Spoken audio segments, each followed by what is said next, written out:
একটা খুনির পাশে আমি ভাত খামু, এটা তুমি ভাবলা কেমনে মা? এই তুই কারে খুনি কইতাছস? আর আগুন কারে কেমনে খুন করছে এটা শুনবি না? কেন খুন করছে ও? আয় আর আরেকটা কথা মনে রাখিস, আগুন কিন্তু জেল থেকে পলাইয়া আসে নাই, আদালতের মুক্তি দিছে। দেখো মা, আমার সামনে উকালতি করতে আইবা না। আমার বাড়ির থেকে এইসব আগাছারে তাড়াতাড়ি সাফ করো। কি রে মান্না, তুই আগুনের লগে এইভাবে কথা কইতেছস কেন? ও তোর বড় না? খালা পরে কইতে দাও, আদালত আমার মুক্তি দিল, এই সমাজ তো আমার মুক্তি দেয় নাই। এই সমাজের চোখে আমি খুনি। আয় আয় ভাই, তুই আইসা খা। কোনো খুনির লগে তোর খাইতে হইব না, আমি উঠে দিতেছি। আয়। আরে বসেন তো, কি শুরু করছেন আপনি? হ্যাঁ, আর মান্না আপনি কি শুরু করছেন? একটা লোক আপনাদের বাড়িতে বেড়াতে আসছে, আপনি কি তার এইভাবে অপমান করতে পারেন? এটা আপনি কোনোভাবেই পারেন না। সে আপনার খালাতো ভাই না? ওরে বাবা রে বাবা, একটা খুনি এক রাত আমগো বাড়িতে থাকছে, মানে সেই মানুষটা খুনি থেকে প্রেমিক হয়ে গেল গা। মান্না আপনি এসব কি কইতেছেন? আমি যা কইতেছি একদম ঠিক কইতেছি। আপনি কি মনে করছেন আমি কোনো কিছু লক্ষ্য করতেছি না?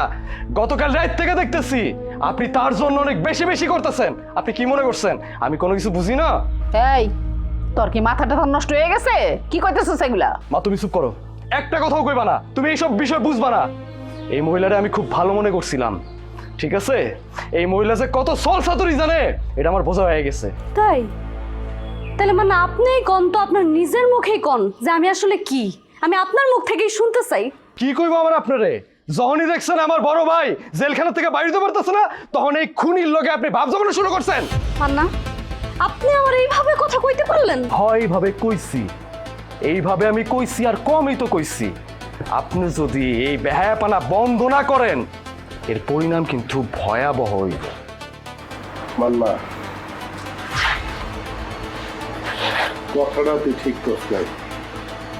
আমি খুনি ঠিক আছে, আরো 1000বার খুনি কর, তাতেও কোনো সমস্যা নাই। কিন্তু এই ভদ্র মহিলা তো তোর ভাবি, তোর ভাবি না? ভাবি মানি দোষ, ভাবি মানি তোর বড় ভাইয়ের বউ। কিন্তু তুই যা কইলি সেটা কি তোর কথা ঠিক হইছে? অন্যায় করছিস না? যা, রাগের মাথায় অন্যায় করছিস আমি বুঝলাম, এবার মাপসা কবাবে আমার ভুল হয়েছে, আমার ক্ষমা করে দাও। যদি ক্ষমা না চাই, দেখ মান্না, আমার সামনে কোনো নারীর অসম্মান হইব আর আমি সেইটা তাকে তাকে দেখবো, এটা কিন্তু হইব না। এই যে আমি জেল খাইতে আসছি না, এইটার পিছনেও একটা নারীর অসম্মানের গল্প আছে। নাইলে কিন্তু আমি জেলে যাইতাম না মান্না। আমি আবারও কইতাছি, মাপসা। মা আমার চোখের সামনে থেকে এই খুনির শর্তে কইবা? মান্না তোরা ওর দোহাই লাগে, থাম না। আগুন বয় তো বাবা, তুই খাই দেব। খালা তুমি থামো, তোমার পোলা দিন দিন অমানুষ হয়ে যাইতাছে, ওরে এখনই থামানো দরকার। তুমি শোনো নাই তোমার পোলার বউরে ও কি কইছে, কত বাজে বাজে কথা কইছে? তুই কি ক্ষমা চাবি মান্না? ভাই আপনারা দুইজনেই চুপ করেন, কথাটা আমারে কইছে তো আমি কিচ্ছু মনে করি নাই। মান্না ভাই আপনি যান। না, মান্না কোথাও যাইব না, ও আপনার কাছে ক্ষমা চাইব, তার আগেও কোথাও যাইতে পারবো না। অনেক কইরা ফালাইছস তুই, অনেক বেশি কইরা ফালাইছস। আমি মনে করছিলাম তুই আমার বাড়িতে জনায় পড়ছস, আমি কোনো কিছু করুম না, তুই এর আগে আমার বাড়ি ছেড়ে যাবি গা, আমি একটা টু শব্দও করুম না। কিন্তু না, তুই অনেক কিছু জন কইরা ফালাইছস। আরে খুনি, তোর লাইগা আমার খালা মারা গেছে, আমার খালারে তুই মারছস। তুই আমার খালারে মারছস না? তুই একটা কুফা, তোর কারণে আমার খালা মারা গেছে। তোরে আজকে আমি দেখ কেমনে শিক্ষা দেই।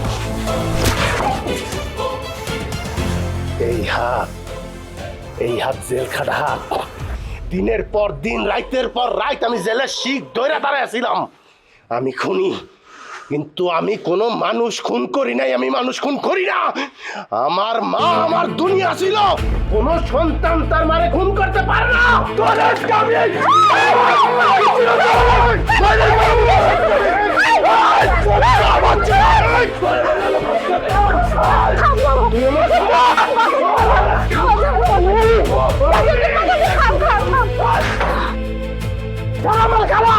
থাম বাবা, মাথা গরম করিস না, তুই তো বড়, তুই তো বুঝিস সব। খুনি একটা খুনি, তুই খুনি যাইতেছ, খুনি কেমনে খুন করে?